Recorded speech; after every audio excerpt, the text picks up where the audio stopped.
मामा कंस का वध कब करूं, माता देवकी को मुक्त कब करूं।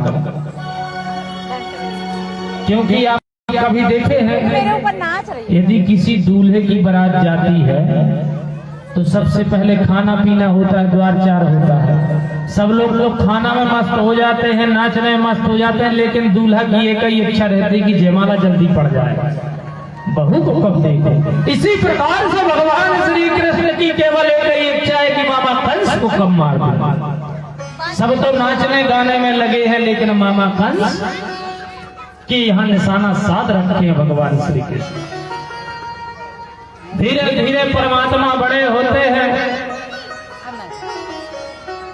अब जिसको चौथे पन में बालक हुआ हो उसको कितना लाडला ना होगा, और इतना सुंदर सूर्य के समान, जिसके शरीर में किसी प्रकार की कमी ना हो। माँ यशोदा इतने सुंदर लाड़ करती हैं, प्रेम करती हैं, जिसके चौथे पन में बालक ने जन्म लिया हो, जो कि इतनी बड़ी महारानी हो, जिसके आगे पीछे कोई ना हो और एकदम सहारा मिल जाए। अंधे आदमी को यदि लाठी का सहारा मिल जाए फिर तो उसे आंखें मिल गई, कितनी खुशी ना होगी। आज माता यशोदा जो भी है सब लुटा रही है। भगवान श्री कृष्ण धीरे धीरे बड़े होते हैं, ग्वाल बालों के साथ खेलते हैं, कूदते हैं, लेकिन यहाँ पर माता देवकी के वसुदेव जी महाराज की बड़ी स्थिति खराब है। यहाँ तक कि देखिए मामा कंस को जब आकाशवाणी हुई कि मामा कंस तुझे मारने वाला 8वां गर्भ जो माता देवकी का होगा वो 8वां गर्भ तुझे मार देगा, और जब तुमने 8वें गर्भ को भी मार दिया तब तो तुझे देवकी को कारागार से मुक्त कर देना था, अभी भी मुक्त नहीं कर रहा। देखिए इंसान के अंदर ज्ञान तो सब इंसान के अंदर होता है, लेकिन विवेक या तो होता नहीं है या इंसान को अभिमान बस अहंकार बस विवेक मिट जाता है, और इंसान का जब विवेक मिटा और उसका विनाश होना शुरू हो। देखिए ज्ञान तो इंसान किताबों से ले लेगा, स्कूलों में पढ़ के ले लेगा, लेकिन विवेक सत्संग से मिलता है। बिन सत्संग विवेक ना होई। जब आप भागवत कथाओं में जाकर कथा सुनेंगे, संत समागम में जाएंगे, किसी धार्मिक स्थल पर जाएंगे, मंदिर पर पूजन अर्चन करेंगे, जब विवेक आपको मिलेगा।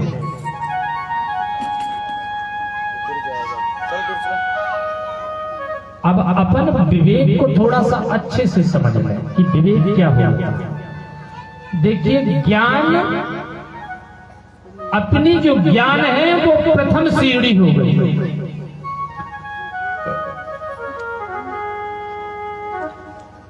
हमने पुस्तक को खरीदा, पुस्तक में लिखा है कि मानव जीवन में पूजन अर्चन करें। अब हमारे अंदर ये हो गया कि हमको पूजन करना है। अब पूजन तो करना है, लेकिन किस विधि से करना है ये हमको ज्ञान ही नहीं है।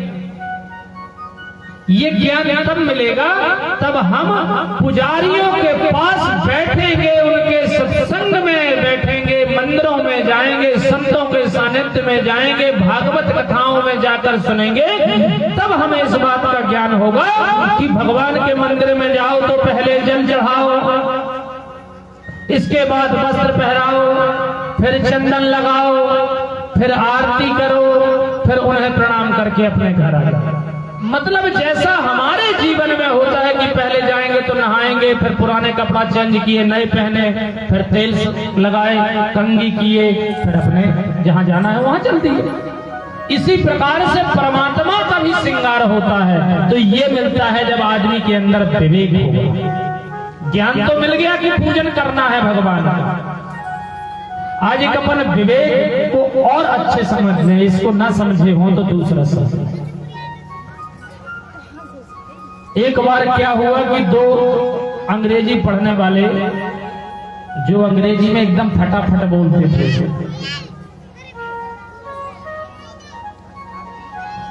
वो इलाहाबाद गए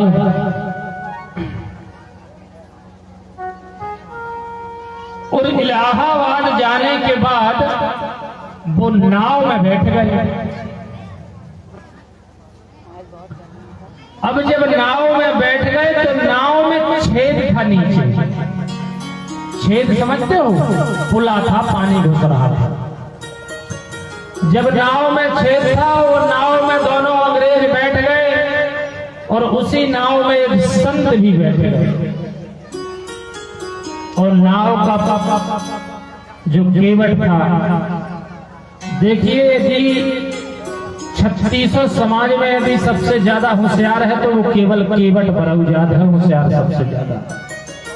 एक बात हम आपको बता दें, सबसे ज्यादा बरौ बुद्धिजीवी होते हैं केवट, उन्हीं की क्वालिटी होती है। कोई बरौ लिखने लगा, कोई ढीमर, कोई केवट, ये क्वालिटी उन्हीं की है जो जल क्रीड़ा करते हैं, नाव चलाएं। देखिए जब परमात्मा श्री राम वन को गए तो केवट ने सोचा कि अब इतना सुंदर समय नहीं मिलेगा, मैं सारे परिवार और 8 पीढ़ियों की मुक्ति कर दूंगा। इसलिए उन्होंने कठौते में अब पांव धोवाए, सिर पर हाथ रखा लिया, पत्नी को भी बुला लिया और कठौते का जल सारे परिवार को पिलवा दिया कि एक के कारण सारा संसार और सारा परिवार मेरा मुक्त हो जाए। बरौ समाज जैसे होशियार कोई जात नहीं होती है। इतना ध्यान में क्यों बाबू? सही है, सही है, सही है। जब नाव पर विराजमान होकर के दो अंग्रेज चले, संत जी भी बैठे थे।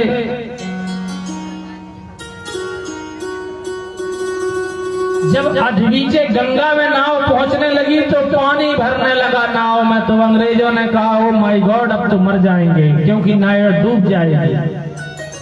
एक दूसरे से अंग्रेजी में बात करने लगे। संत जी से बोले अब बचाओ, कैसे बचोगे? बोले अंग्रेजी में भगवान को बुलाओ, वही बचाएंगे।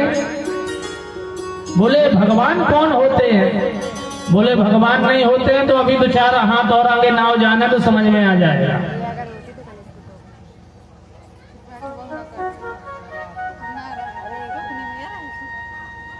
संत जी ने कहा सुनो अंग्रेजों, आदमी के जीवन में धर्म और कर्म दोनों जब साथ में चलेंगे जब आदमी का उद्धार होगा। इंसान यदि सोचे कि धर्म से भर हमारा जीवन यापन हो जाए तो नहीं होगा, और यदि इंसान सोचे कि हमारा जीवन कर्म से भर हो जाए तो उद्धार नहीं होगा। नाव की जो 2 पतवारें होती हैं, पतवारें चलाता है केवट, देखिए वो घुमाता है डंडा। हमारी ये जीवन रूपी नाव 2 पतवारों से चलती है, धर्म और कर्म से। जहां कर्म की जरूरत पड़ती है वहां कर्म करते हैं, और जहां धर्म की जरूरत पड़ती है वहां धर्म करते हैं। आज यही हाल हो गया उन अंग्रेजों का, बैठे हुए नाव में जो थे। संत ने कहा कि यदि नाव में पानी भर रहा है तो एक काम करो कि दोनों हाथों से भरा हुआ पानी उसी गंगा जल में फेंकते चलो। जब पानी न बढ़ेगा तो नाव उस पार हो जाएगी। तो घर में बढ़ा दाम और नाव में बढ़ा पानी और घर में बढ़ा दाम, दोनों हाथ उलीचियो यही सयानो काम। तो वहां पर धर्म और कर्म दोनों चीज साथ में देती है कि परमात्मा का भजन भी करो और हाथों से कर्म भी करो। तो जहां इंसान को धर्म की जरूरत पड़े वहां धर्म करो, और जहां कर्म की जरूरत पड़े वहां कर्म करो। क्योंकि इंसान समझे कि हमारी नाव एक पतवार से चल जाएगी, तो एक पतवार से नाव चलने वाली नहीं है। दोनों पतवारों की जरूरत पड़ेगी, धर्म और कर्म की। और जब धर्म और कर्म में संपादन हो जाएगा तो हमारा जीवन परमात्मा के चरणों में लगा लगा और इस पार से उस पार हो जाएगा। क्यों? ठीक बोल रहे हैं? काहे की जरूरत पड़ती है? आगे पाठ पीछे सपाट, सही है। तो परमात्मा ने यहाँ पर जन्म लिया, धीरे धीरे बड़े हुए, ग्वाल वालों के साथ खेलते हैं, गौएं चराते हैं, क्योंकि नंद यशोदा के यहाँ तो गौएं थी, जैसे रोहनिया में गाय और भैंसों का तो गाँव ही है, ऐसे ही वहां पर भी यदुवंशियों के यहाँ गाय और भैंसें थी।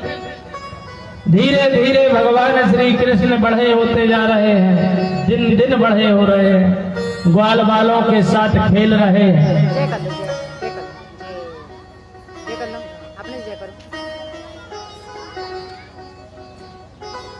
महाराज जब खेलते रहे, खेलते कूदते, खेलते कूदते, खेलते कूदते बड़े होते जा रहे हैं, कभी लड़ते हैं, कभी झगड़ते हैं, कभी गोपियों को मारते हैं, कभी किसी की दही छीन लेते हैं, क्योंकि परमात्मा जो है लीला पुरुषोत्तम है और भगवान श्री राम मर्यादा पुरुषोत्तम है। लेकिन राम श्याम तो एक है, अंतर नहीं निवेश, और राम के नैन गंभीर हैं और श्याम के चपल विशेष। परमात्मा लीला पुरुषोत्तम है। भगवान श्री कृष्ण ने अनेक प्रकार की लीलाएं की। लीलाएं करते करते अब समय आ रहा है, भगवान भाद्रपद में जन्म लिए और कार्तिक में आ जाती है क्या? गोवर्धन पूजन, जो गोकुल से कुल 7 किलोमीटर गोवर्धन की पूजन करने के लिए वहां पर जाते थे सारे गोकुलवासी।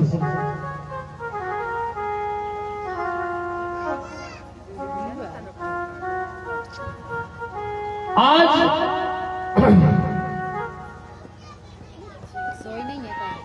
गोकुल वासी सारे गोवर्धन पूजन के लिए जा रहे थे। महाराज इंद्र का पूजन होता था वहां पर।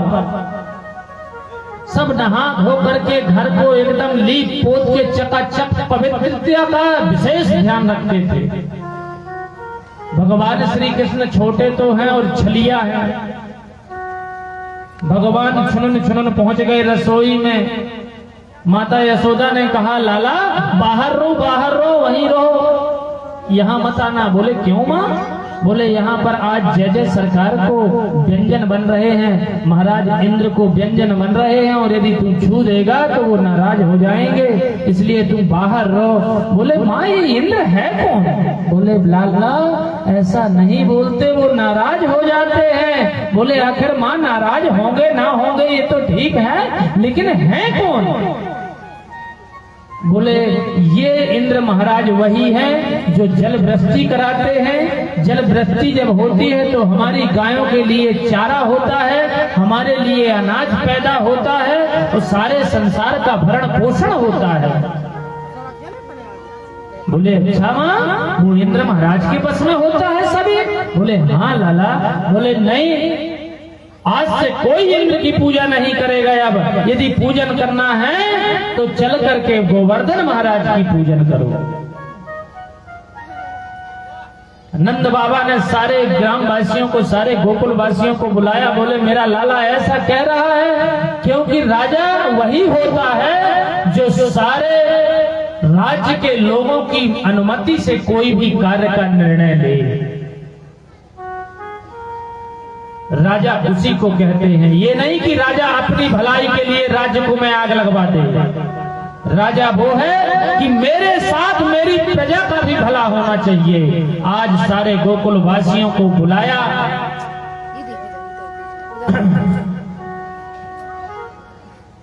नंद बाबा ने और बोले भाई मेरा लाला ऐसा कह रहा है तो क्या ऐसा करना है?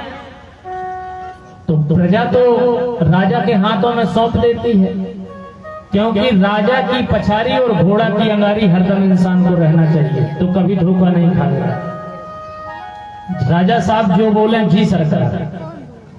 आज सारे गोकुलवासी बोल दिए जी राजा साहब जैसा आप कहें बाबा। आज भगवान श्री कृष्ण ने सारे गोकुलवासियों की बुद्धि को ऐसा बांध दिया और सब गोवर्धन महाराज के पूजन के लिए तैयार हो गए। सारे गाड़ियों में लाद लाद करके सामान पकवान सब लाद करके जा रहे हैं। भगवान श्री कृष्ण थोड़ा इस गाड़ी में बैठ करके जुठार देते हैं, उनका व्यंजन थोड़ा उस गाड़ी में चढ़ के जुठार देते हैं और चले जा रहे हैं सब। आज गोवर्धन महाराज को कैसे कि मैं तो गोवर्धन के जाऊं मोर भी नए माने मेरो मनवा, मैं तो गोवर्धन को जाऊं मेरे भी नए माने मेरो मनवा।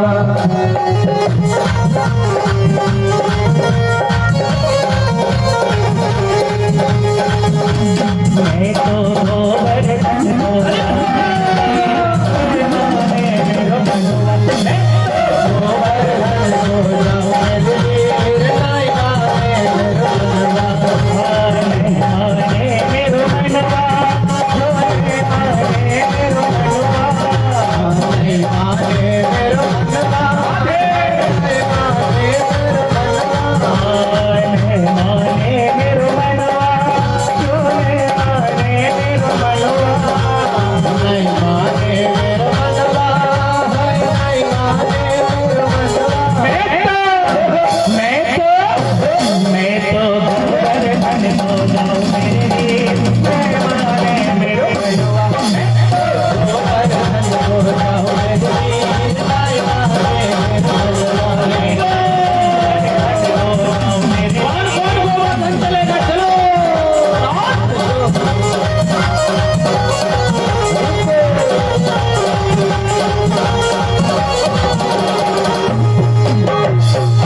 मैं तो मानसी गंगा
कहाँ भूल रहे थे? कथा तो भूल ही गए। कहाँ चल रही थी कथा? अच्छा, आज सारे गोकुलवासी गोवर्धन महाराज का पूजन करने के लिए चले। किसके कहने पर? एक नन्हे से 7 दिन के बालक के कहने पर। उस समय पर भगवान श्री कृष्ण की कुल 7 दिन की आयु थी।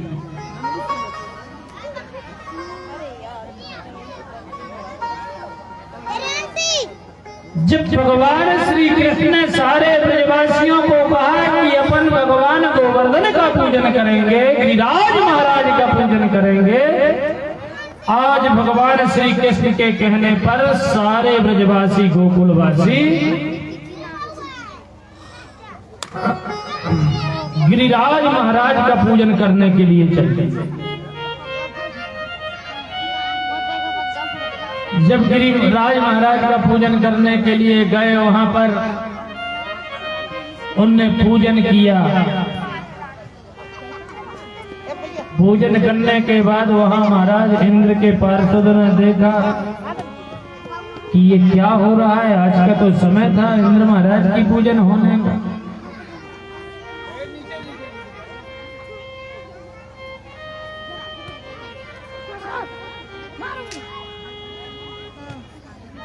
यहाँ पर गोवर्धन महाराज की भगवान श्री कृष्ण ने गिरिराज पूजन कराने के बाद अनेक प्रकार के 56 प्रकार के व्यंजन,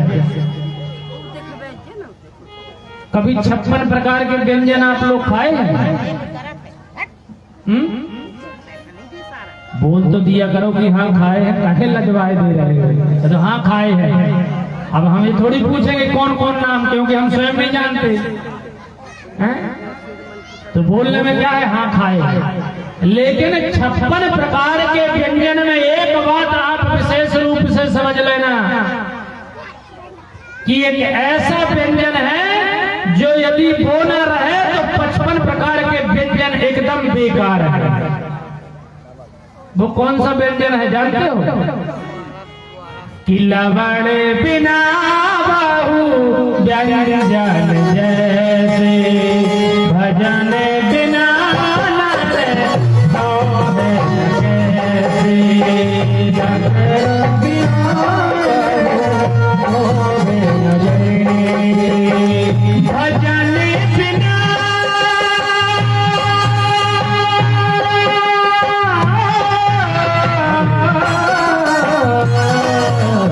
किलोमीटर का होता है, 3 किलोमीटर का 7-21 किलोमीटर के पर्वत को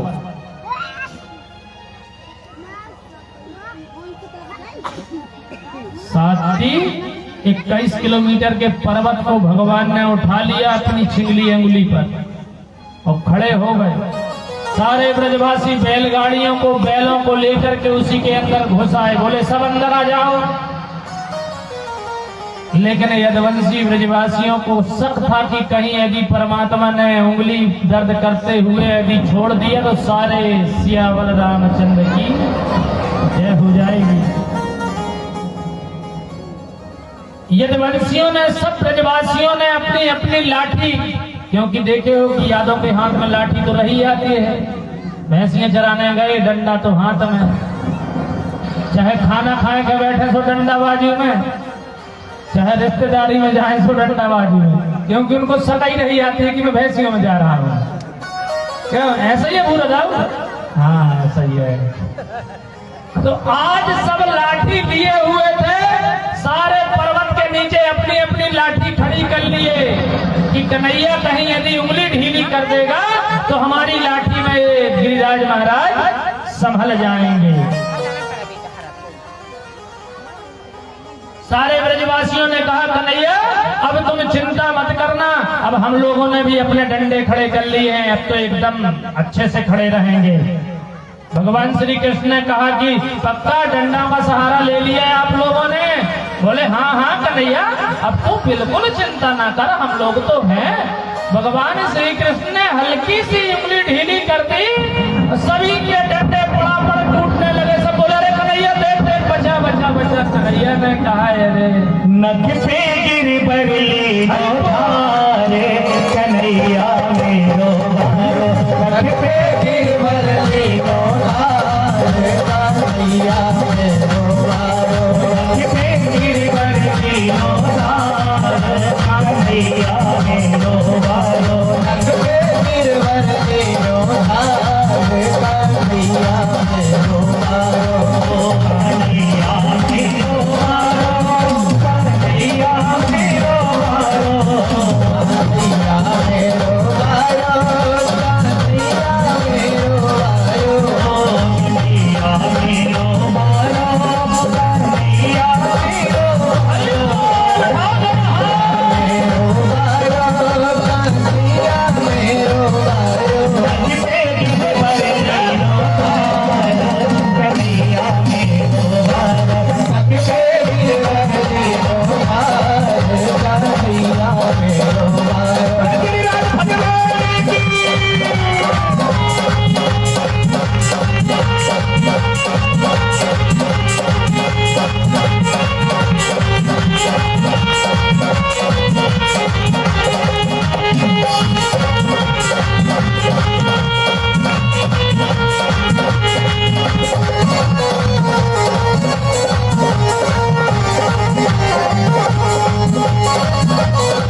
लोगों को मैं बताऊं, आप लोग भजन में संकीर्तन करते रहें, ताली बजाते रहें, क्योंकि ताली बजाने से इंसान की बिगड़ी हुई रेखाएं दुर्भाग्य सौभाग्य में बदल जाते हैं।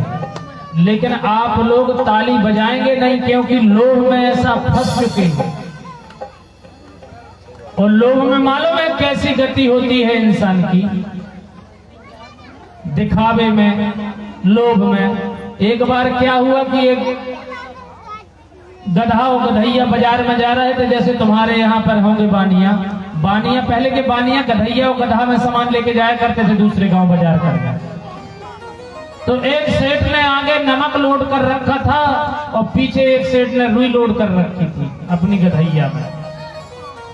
तो आगे वाली गधैया जाकर बीच में नदियां पड़ती है, जैसे जूड़ी पड़ती है, तो आगे नमक लोड घोड़ा जाके नमक का बैठ गया तो नमक हल्का घुर गया, फिर उठा और चल दिया। पीछे वाली गधैया ने भी देखा कि यार इसने बैठा और एकदम से उठ के चल दिया, मतलब हल्का हो गया, तो रुई लादे बैठ गई वो।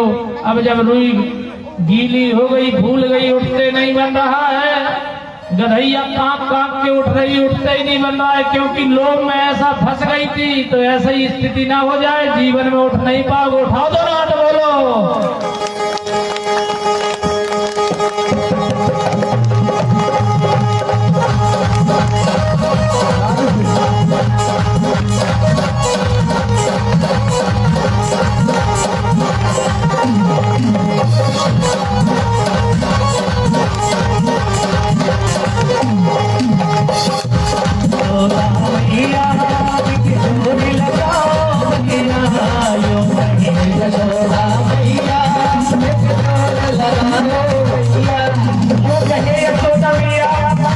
जोर लगाओ भैया, गुरुजी ने जैसे कहा कि भैया कम से कम मीठी मीठी तालियों को बजाओ।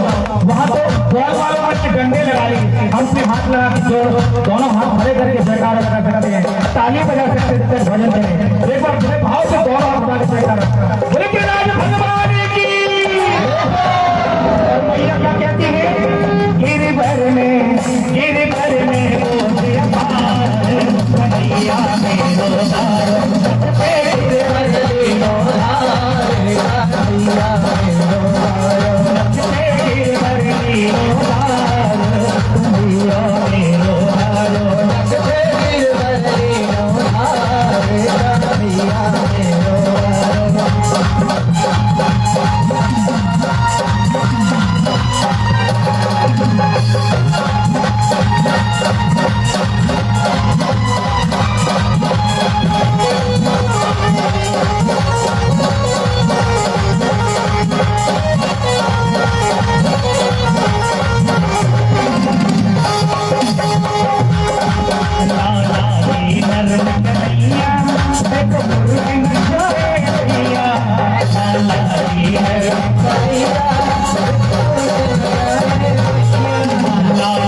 हो बस घोर धन कर लो, जब तो इंद्र में